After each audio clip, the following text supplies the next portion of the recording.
For as long as I've known her, she was always sought to protect me. She, believing what so many know is true, that women are the strongest sex.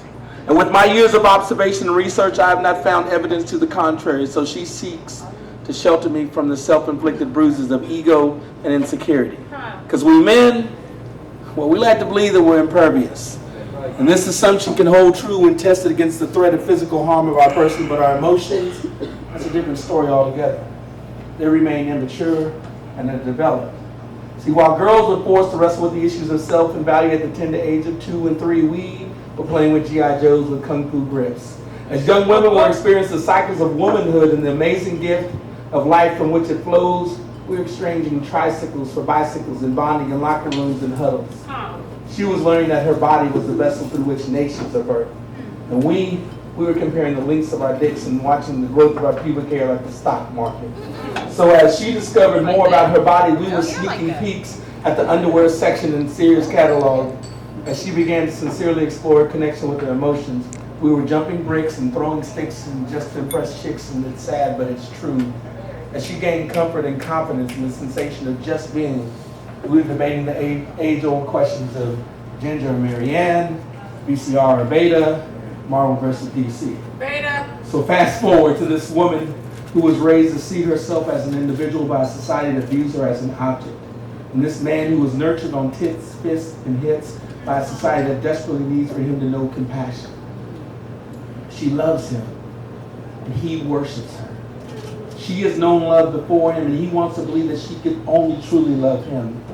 She is grateful for the men that have come in her life and the lessons, good and bad, they have shared, knowing that each experience has added to who she is today, has added to the woman she is today, the woman he loves, but desperately needs to know that she is perfect.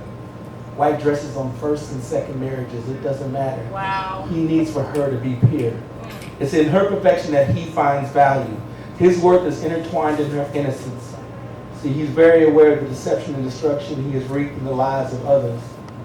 He knows he was wrong, yet he tries to justify his emotional recklessness by dubbing them as naive. He knows that he has played women, taken advantage of women, good women, and only prays that this woman, his woman, doesn't have a past that includes men like him, or like he was. Wow. See, his ego won't allow him to endure the smirks of familiarity that he too often gives when he sees women today who have moved on, who was a girl he fucked back in the past. He can't handle it.